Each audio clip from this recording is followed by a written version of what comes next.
네, 오늘은 에베소서 1장 17절에서 19절에 있는 말씀을 통하여 영적 통찰력이라고 하는 주제를 가지고 은혜를 나눠보고자 합니다. 눈이 시력이 안 좋은 사람은 안경을 끼죠. 그리고 그 안경은 그냥 아무 안경을 쓰는 것이 아니라 때론 병원이든 안경점에서 시력 검사를 하여 나에게 적합한 도수를 찾아서 그에 걸맞는 안경을 착용하게 됩니다. 그리고 그 안경을 통하여 우리가 사물을 바라볼 때에 우리의 눈이 부족한 부분을 그 안경을 통하여 밝히 볼 수 있는 통로가 되지요. 이와 같이 뭔가를 보다라고 하는 것은 그냥 사물을 1차원적으로 바라보는 것을 넘어서 우리가 어떤 기준에 의하여 바라보고 우리가 지금까지 학습되어진 경험이든 지식이든 어떤 철학이든 사상이든 그런 것들을 전제하에 우리는 사물을 바라본다는 것이죠. 그렇게 바라보는 것 속에서 우리는 똑같은 걸 바라보지만 저마다 바라보는 것에 대한 해석이 달라집니다.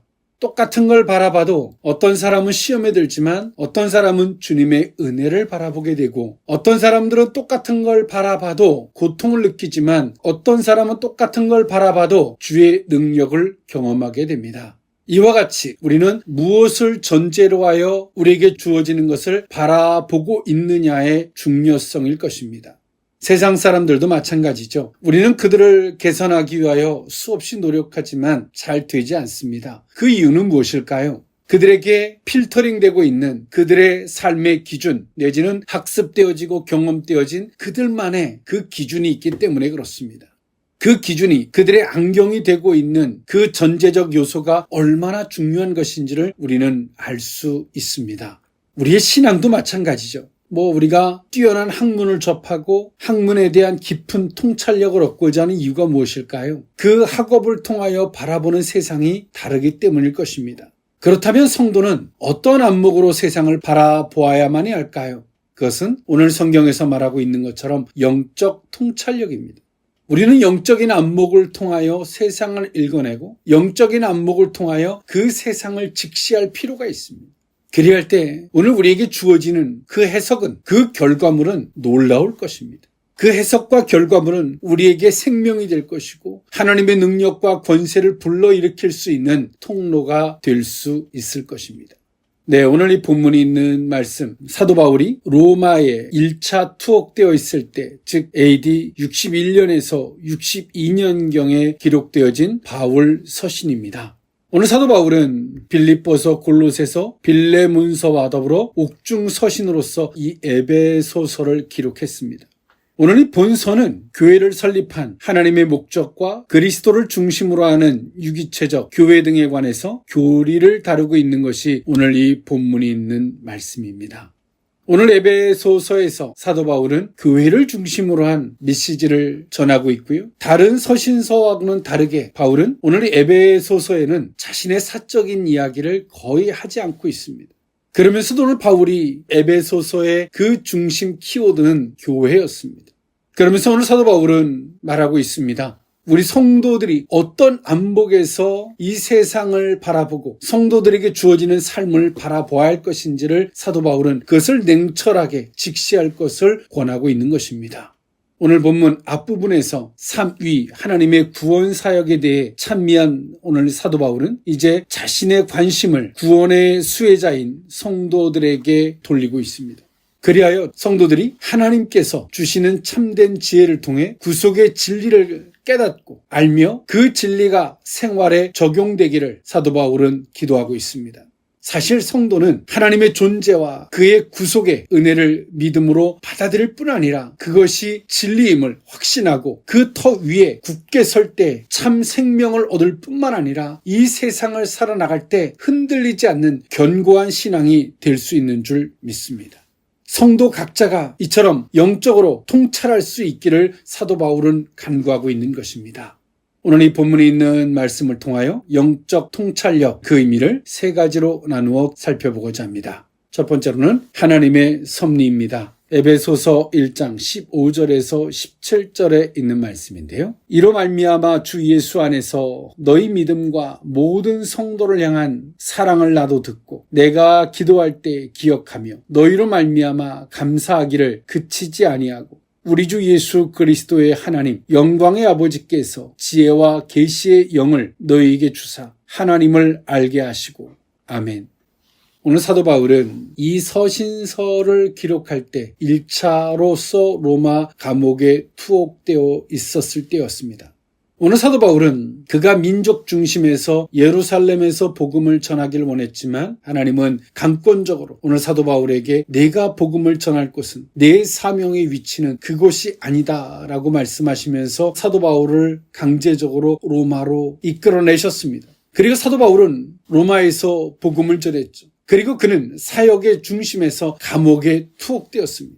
인간적으로 바라보면 도대체 하나님을 이해할 수 없고 하나님의 뜻대로 그 사명의 중심으로서 그는 로마에 와 있지만 아이러니하게도 로마에 투옥되어 있습니다. 이것을 어떻게 이해하고 받아들일 것인가? 성도는 하나님의 뜻대로 하려고 하지만 때론 하나님의 뜻대로 하는 것 속에서 시련이 올 때 우리는 그것을 어떤 시각으로 받아들여야만이 될까요? 우리는 1차원적으로 때론 인과응보적 사고로 바라보면 하나님 앞에 시험 들 수밖에 없고 낙담하고 실망할 수밖에 없습니다. 하나님의 사랑을 의심할 수밖에 없죠. 그렇다면 오늘 우리는 어떤 시각으로 바라봐야 할까요? 오늘 사도 바울은 감옥에 있습니다. 하나님의 뜻대로 로마로 왔던 사도 바울은 그 감옥에서 밖에 있는 교회를 향하여 서신서를 당당하게 쓰고 있습니다. 오늘 이 서신서를 통하여 엿볼 수 있는 것은 사도 바울은 실망하거나 낙담하거나 하나님을 원망하고 있지 않았다는 것입니다. 그렇다면 사도 바울은 어떤 안목을 갖고 있었기에 그랬을까요? 오늘 사도 바울은 하나님의 섭리라는 안목을 갖고 있었습니다. 오늘 이 서신서에서도 볼 수 있는 것과 같이 사도 바울은 하나님의 섭리, 즉 성도들 가운데 동행하시고 역사하시고 운행하고 계신 하나님의 역사를, 하나님의 그 섭리를 읽어내고 있습니다. 성도들 속에 성령께서 친히 같이 운행하시고 주장하고 계시다는 것이죠. 그리고 사도 바울은 말합니다. 그 성령의 조명하심을 따라 하나님의 이 섭리를 성도들이 반드시 알아야 한다. 이 섭리를 알고 이 섭리에 의하여 성도들에게 주어지는 삶, 성도들에게 운행되어지고 있는 하나님의 이 역사를 볼 수 있을 때만이 기쁨과 감사와 하나님 앞에 영광을 돌릴 수 있음을 오늘 사도 바울은 말하고 있는 것입니다. 하나님의 섭리. 사도 바울에게도 그때 당시에 다 깨달을 수는 없었을 줄 몰라도 오늘 사도 바울은 그가 육신의 힘으로 다 할 수 없었던 것을 오늘 이 서신서를 통하여 그 위대한 역사를 이루고 있습니다. 오늘 사도 바울은 비록 감옥에 있지만 밖에 있었던 교회들이 여러 문제들로 시련과 아픔을 겪고 있습니다. 그의 소식을 들었던 사도 바울은 당당하게 펜을 들어 그들에게 서신서를 쓰고 있습니다. 사도 바울은 그때 당시에 다 깨달을 수는 없었겠지만 하나님은 이 서신서를 통하여 오늘 이 시대를 살아가는 크리스찬들에게 성경으로 주어지게 하는 이 놀라운 역사를 하나님은 이루고 계셨습니다. 그리고 하나님은 더 나아가서 오늘 사도 바울이 밖에 있는 교회들에게 또 에베소 교회에게 이와 같이 지혜와 계시의 영으로 말미암아 성령의 도우심을 받아서 하나님의 그 섭리를 읽어낼 수 있어야 한다라고 말하고 있는 것입니다. 하나님의 섭리, 작게는 성전된 우리의 심령, 성도들의 삶, 조금 더 나아가서는 그 성도들의 공동체, 교회 가운데 일하시고 계시는 하나님의 섭리를 읽어낼 수 있어야 한다는 것이죠. 하나님은 지금도 일하고 계십니다. 때론 내 뜻대로, 내 방법대로 역사하지 않는 것처럼 보일 수 있을 줄은 몰라도 하나님은 하나님의 방법대로, 하나님의 뜻하심대로, 하나님의 타이머에 따라 하나님은 친히 일하고 계십니다. 우리는 그것을, 그 하나님의 섭리를 볼 수 있어야 합니다. 그리고 그 섭리라는 안경을 끼고 우리에게 주어진 삶을 재해석할 수 있어야 합니다. 성령으로 조명받은 그 하나님의 섭리를 깨닫고 그것을 안경 삼아서 우리에게 주어진 삶을 바라볼 때 그것이 시험이 아니라 혼란이 아니라 의심이 아니라 불신이 아니라 감사가 되고, 아, 하나님이 이것을 위해서 이렇게 하시는구나. 하나님의 뜻하심이 이것이었고 하나님은 그 뜻하심을 위해서 내 방식이 아닌 하나님의 이 방식을 통하여 이렇게 일하고 계신 것이구나 라고 하는 이 깨달음이 있어야 한다는 것입니다. 그 깨달음은 그냥 주어지는 것이 아니라 오늘 사도 바울은 말하죠. 17절에 지혜와 계시의 영을 너희에게 주사 하나님을 알게 하시고 그 하나님의 섭리를 오늘 성도들이 알기를 원하시는 겁니다. 1차원적인 것은 구원 사역이지만 하나님께서 더 나아가서 성도들의 삶 속에서 역사하시는 폭넓은 그 사역을, 하나님의 그 섭리를 알기를 원하는 것입니다. 그 하나님의 섭리를 깨달은 사람은 깨달은 그 하나님의 섭리를 안경 삼아 사물을 바라보게 될 때 세상 사람들이 바라보는 그 시선과는 분명히 다르겠죠. 하나님의 섭리라는 안경을 통하여 바라볼 때 하나님이 또렷이 보이고 하나님이 분명히 보이며 하나님이 확실해질 것입니다. 비록 내 방법대로는 일하지 않으셔도 하나님의 방법대로 일하고 계신 그 하나님을 발견하게 될 것입니다. 뚜렷해지고 분명해지고 요동하지 않게 될 것입니다. 작게는 우리의 자신을, 더 넓게는 교회를 향하여, 좀 더 넓게는 이 시국과 이 나라 가운데 일하고 계신 하나님, 더 넓게는 하나님이 전 세계 열방 가운데 지금 하나님이 일하고 계신 그 하나님의 섭리를 읽어낼 수 있어야 합니다. 그럴 때 우리는 어떤 매스컴에도 흔들리지 않겠죠. 하나님의 그 섭리를 깨달은 사람은 그 섭리를 기준으로 이 세상을 읽어낼 뿐더러 세계 열방을 읽어내 그 속에서 우리가 해야 할 역할이 무엇인지를 깨닫게 될 것입니다. 수동적인 누가 시켜야지만이 반응하는 자가 아니라 능동적인 사람으로서 스스로 내가 무엇을 해야 할지를 알고 반응할 수 있는 성도들의 모습, 더 나아가서 하나님의 섭리를 깨달은 살아있는 권세 있는 성도들의 모습이 될 것입니다. 그런 성도들의 모습과 발걸음 위에 성령의 역사가 함께할 것이고 성령의 주장하심이 함께하게 하실 줄 믿습니다. 영적 통찰력 두 번째 의미는 성도의 특권입니다. 에베소서 1장 18절에서 19절에 있는 말씀인데요. 너희 마음의 눈을 밝히사 그의 부르심의 소망이 무엇이며 성도 안에서 그 기업의 영광의 풍성함이 무엇이며 그의 힘의 위력으로 역사하심을 따라 믿는 우리에게 베푸신 능력의 지극히 크심이 어떠한 것을 너희로 알게 하시기를 구하노라. 아멘. 오늘의 이 말씀은 앞선 하나님의 섭리를 깨닫고 안 자들의 몫이죠. 오늘 사도 바울은 세상의 눈으로 바라보면 무기력하고 무능력한 자로서 감옥에 갇힌 자가 되어 있습니다. 그런데요, 오늘 그 사도 바울은 감옥에 갇힌 자로서 성도의 특권, 즉 하나님의 위력과 역사하심, 그 베풀어 주셨던 하나님의 능력을 이야기하고 있습니다. 표면적인 안목에서 바라보면 오늘 이 말씀은 어불성설이죠. 이 말씀은 바울이 처해져 있는 로마 감옥에 1차 투옥되어 있었던 사도 바울이 꺼낼 말은 아니었을지도 모릅니다. 아니면 긍정적인 해석이나 무한 희망의 회로였을지도 모르죠. 그런데요, 오늘 사도 바울은 무엇을 말하고 있나요? 하나님은 하나님의 뜻대로 일하신다는 것입니다. 그래서 앞서서 언급했던 것처럼 하나님의 섭리를 언급했고, 그리고 성도들이 그 하나님의 섭리를 따라 발걸음을 옮긴다면 오늘 성도들의 삶에는 그 성도들을 향한 하나님의 놀라운 특권이 주어진다라고 사도 바울은 말하고 있는 것입니다. 우리가 하나님의 섭리를 깨달았어요. 성령이 주시는 지혜와 계시의 영을 따라 말이죠. 그런데 그 보고 깨달은 대로 그의 발걸음이 옮겨지지 않는다면 성도의 특권은 그것은 이상일 뿐입니다. 소망일 뿐이에요. 그냥 바라는 희망상일 뿐입니다. 그러나 성도들이 하나님의 섭리를 보고 깨달았어요. 알게 되었습니다. 확신하게 되었습니다. 그리고 그렇게 행동하죠. 그럴 때 그런 발걸음을 옮기는 그 성도들에게 주어지는 그 특권은 하나님의 위력이, 하나님의 역사하심이, 또 성도들에게 베풀어주시는 그 능력들이 그 성도들과 함께하게 된다는 사실입니다. 우리의 구원 사역도 이와 같았죠. 그래서 사도 바울은 말합니다. 이것을 너희가 또 알아야 한다라고 말하고 있습니다. 하나님의 역사는 내가 기도하고 내가 바라는 곳에 하나님의 역사가 있는 것이 아닙니다. 하나님의 능력과 하나님의 역사는 하나님의 섭리, 즉 하나님이 뜻하시고 하나님이 계획하시고 하나님이 원하시는 그 자리에 하나님의 위력과 역사하심이 있습니다. 그래서 사도 바울은 그 자리로 성도들이 가야 함을 이야기하고 있습니다. 사도 바울을 모해하여 로마 감옥에 가뒀지만 성령은 사도 바울이 생각할 수 없었던 서신서를 통하여 성경의 역사를 쓰게 만들어 주셨습니다. 모해를 통하여 사도 바울을 감옥에 가뒀지만 하나님은 뜻대로 당신의 뜻을 이루시고 그들의 요구대로 이루어지지 못하도록 또 감옥에서 나오게 하여 사도 바울을 그 사역으로 쓰임받게 하셨습니다. 하나님의 역사는 하나님의 뜻과 계획을 따라 역사하시는 영입니다. 오늘 성도들의 모습은 하나님의 섭리를 깨닫기 위하여 하나님의 안목으로 세상을 읽어내기 위하여 우리는 철저하게 기도해야 합니다. 그리고 그 안경을 통하여 세상을 읽어낸다면 우리는 순종하려고 애쓰지 않습니다. 운전하다 보면 때론 신호등이 저 멀리서 안 보일 때가 있어요. 안경을 꼈습니다. 선명하게 보이는데 그 다음에 순종하려고 애쓸까요? 선명하게 보이면 그 신호를 따라 당연히 운전을 하게 되죠. 우리가 순종이 안 되는 것은 여전히 하나님의 섭리를 깨닫지 못한 자요. 그리고 하나님의 섭리를 어떻게 알게 됐다 할지라도 그 안경을 끼고 세상을 보지 않고 있기에 순종이 아니라, 안경은 맞춰놨지만 안경을 끼고 보는 것이 아니라 여전히 기존의 구습의 틀대로 보고 있는 결과일 뿐입니다.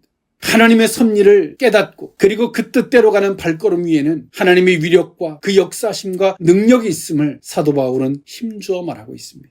이것을 성도들이 반드시 알아야 한다라고 말하고 있죠. 그렇게 할 때 성도들은 어떨까요? 불순종의 모습이 아닌, 나의 어리석은 선택의 길이 아닌, 내가 원하는 곳에서 내 뜻대로 되어주기를 간구하는 어리석은 성도의 모습이 아닌, 하나님의 뜻하심 자리에서 하나님의 뜻하심의 발걸음을 옮기며 하나님의 위력과 능력이 그 가운데 있음을 믿는 발걸음이 될 것입니다. 당당한 발걸음, 힘있는 발걸음, 믿음과 신뢰가 전제된 발걸음이 될 줄 믿습니다. 영적 통찰력 마지막 세 번째 의미는 교회의 본질입니다. 에베소서 1장 20절에서 23절에 있는 말씀인데요. 그의 능력이 그리스도 안에서 역사하사 죽은 자들 가운데에서 다시 살리시고 하늘에서 자기의 오른편에 앉히사 모든 통치와 권세와 능력과 주권과 이 세상뿐 아니라 오는 세상에 일컫는 모든 이름 위에 뛰어나게 하시고 또 만물을 그의 발 아래 복종하게 하시고 그를 만물 위에 교회의 머리로 삼으셨느니라. 교회는 그의 몸이니 만물 안에서 만물을 충만하게 하시는 이의 충만함이니라. 아멘. 오늘 사도 바울은 오늘 본문에서 마지막으로 교회의 본질을 말하고 있습니다. 교회의 본질을 언급하면서 오늘 사도 바울은 예수 그리스도의 죽으심과 그리고 부활하심과 다시 살아나셔서 하나님 오른편에 앉으시고 역사하시는 하나님의 일하심과 역사하심을, 그리고 예수 그리스도가 교회의 머리가 되셨음을 오늘 사도 바울은 말하고 있습니다. 교회라는 것이 과연 무엇인지? 교회는 하나의 독립체가 아닙니다. 교회는 홀로 존재하는 곳이 아닙니다. 교회는 예수 그리스도의 부활을, 그리고 예수 그리스도가 인류의 죄악을 도말하신, 십자가에 못 박혀 죽으셨지만 부활하신, 그리고 하나님으로부터 들림을 받아서 승천하셔서 하나님 오른편에 앉으시고 그리고 세상을 그 예수 그리스도의 이름 앞에 다 굴복시킨 그분이 교회의 머리가 되신 것입니다. 교회는 예수 그리스도가 머리가 되셨기에 교회는 충만함이, 교회는 사망을 이긴 생명이 있으며, 교회는 그 성도들 안에서 서로가 유기체적으로 서로가 연합되어지며 하나님 안에서 성령의 개입하심을 따라 운행되어지고 있는 것이 교회입니다. 교회라는 본질 속에서는 생명이라는 것이 있는 것이죠. 우리 몸이 상처가 납니다. 작은 상처는 우리가 병원에 가지 않아도 스스로 아물어요. 왜 그럴까요? 우리 속에 생명력이 있기에 작은 상처 정도는 우리 속에서 자동으로 치료되고 회복되어집니다. 젊은 사람들은 더 빨리 회복되죠. 이와 같이 교회는 교회로서의 예수 그리스도의 그 생명력이, 예수님이 교회의 머리가 되시기에 교회는 그 생명력이 교회에 존재합니다.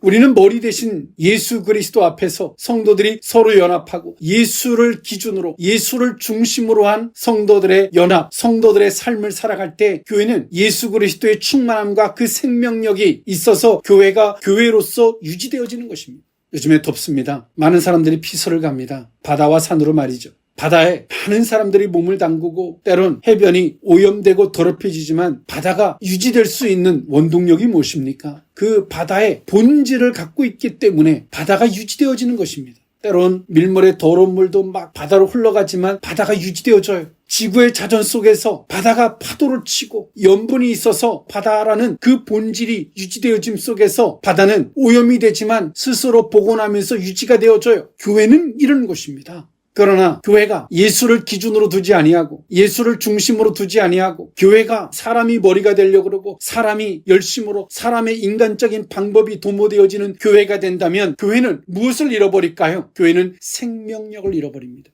교회는 생명력을 잃어버리고 교회는 그 충만함을 잃어버립니다. 교회는 빈궁에 빠지게 됩니다. 예수님이 누구십니까? 하나님의 말씀대로 이 땅에 오신 분이십니다. 예수님이 누구십니까? 하나님의 말씀대로 그 사명대로 십자가에 못 박혀 죽으심을 거절하지 아니하시고 끝까지 순종하셨던 분이십니다. 교회는 예수 그리스도를 머리로 삼고 예수 그리스도를 중심 삼고 예수 그리스도의 그 정신을 기준 삼아 나아갈 때 교회는 충만하게 되고 생명력이 있고, 교회가 문제가 많은 것처럼 보이지만 교회가 예수 그리스도 안에서 복원되어지면서 교회는 운행되어집니다.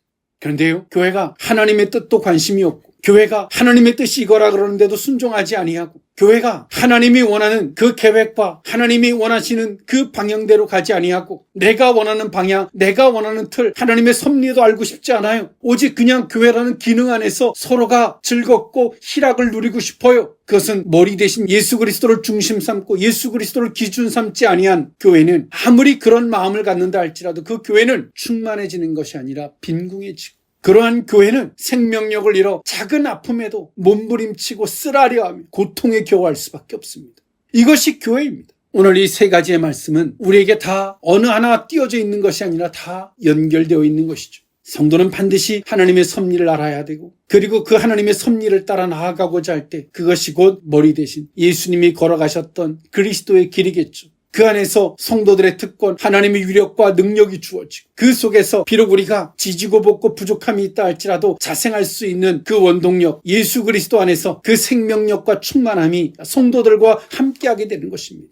이것이 성도들의 삶이요 교회의 본질입니다. 사도 바울은 감옥에서 밖에 있는 교회들에게, 문제를 겪고 있는 교회들에게 주문합니다. 영적 통찰력을 가져야 한다. 이 영적 통찰력을 갖지 아니하면 교회는 교회로서의 제 기능을 할 수 없고, 내가 원하는 자리에서 하나님의 이름을 부르나 하나님과 동상이몽일 수밖에 없고, 위력과 능력의 성도의 특권의 자리가 아닌 매일같이 실패하고 젖터지고 고통스러운 성도의 특권을 잃어버린, 생명력을 잃어버린 빈궁한 삶일 수밖에 없음을 사도 바울은 말하고 있는 것입니다. 영적 통찰력은 선택이 아닙니다. 영적 통찰력은 하나님의 섭리를 읽어내야 되는 것은 성도들의 필수 요소입니다. 배가 출발하는 것이 급한 것이 아닙니다. 방향을 정하는 것이 급한 일입니다. 방향을 정했을 때 그 다음에 배가 출발하는 것입니다. 오늘 이 영적 통찰력 안에서 우리에게 주어진 삶을 바라보고 세상을 읽어내며 그 속에서 우리가 성도의 특권으로서 하나님의 위력과 능력의 자리가 어떤 자리인지, 그리고 내가 해야 할 역할이 무엇인지를 생각할 수 있는 저와 여러분들의 발걸음이 될 수 있기를 원합니다. 기도하겠습니다. 사랑의 하나님, 오늘 우리 속에 그 영적 통찰력이 있기를 원합니다. 하나님의 섭리라는 안경을 끼고 세상을 바라볼 수 있기를 원합니다. 하나님이 또렷이 분명히 확실하게 보일 것이며 하나님의 의도가 확연하게 드러날 것이고, 오늘 우리는 내가 원하는 자리에서 하나님의 이름을 부르는 것이 아니라 하나님의 섭리하심과 뜻하심과 계획하심의 그 자리에서 하나님의 이름을 부르게 될 줄 믿습니다. 성도들의 특권이 그 자리에서 주어지게 될 줄 믿습니다. 교회의 본질은 예수 그리스도를 머리로 삼고 예수 그리스도를 중심으로 삼으며 예수 그리스도를 그 기준으로 삼을 때 교회의 본질은 생명이요 충만함이 깃들게 됨을 우리는 기억해야 할 줄 믿습니다. 주여, 오늘 이 은혜가 우리에게 지속되어지게 하여 주옵소서. 축복하옵고 예수님의 이름으로 기도하옵나이다. 아멘.